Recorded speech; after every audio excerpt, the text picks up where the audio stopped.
How to use Dodl by Bell Up properly. Beginner mistakes that cost you. Most new investors love Dodl because it makes investing simple, but that simplicity can also be dangerous if you're not careful. Here's the surprising truth: the easier an app feels, the easier it is to make costly mistakes. Dodl by Bell was designed to simplify investing for beginners in the UK. You can invest in funds, ETFs or individual stocks within an ISA or pension.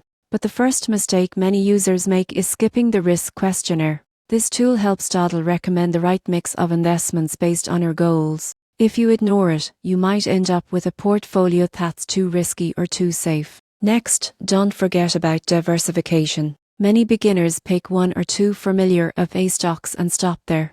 But Dodl offers ready-made portfolios managed by Bell professionals, which are ideal for balanced exposure. Another common error is misunderstanding fees. Dodl's low-cost model charges a 0.15% annual fee, but you'll still pay fund or ITF costs. Always check those before investing to avoid surprises. Also, use the recurring investment feature. Setting up automatic contributions, even as low as £25 a month, helps you build long-term wealth through pound cost averaging. Most beginners only invest once and miss out on the benefits of consistency. Lastly, monitor your portfolio, but don't overreact. Checking daily movements often leads to emotional decisions. Dodl is built for long-term investing, not trading. In short, the key to using Dodl properly is to stay consistent, stay diversified, and trust time, not luck. Keep it simple but smart, and your investments will do the heavy lifting while you stay focused on the bigger picture.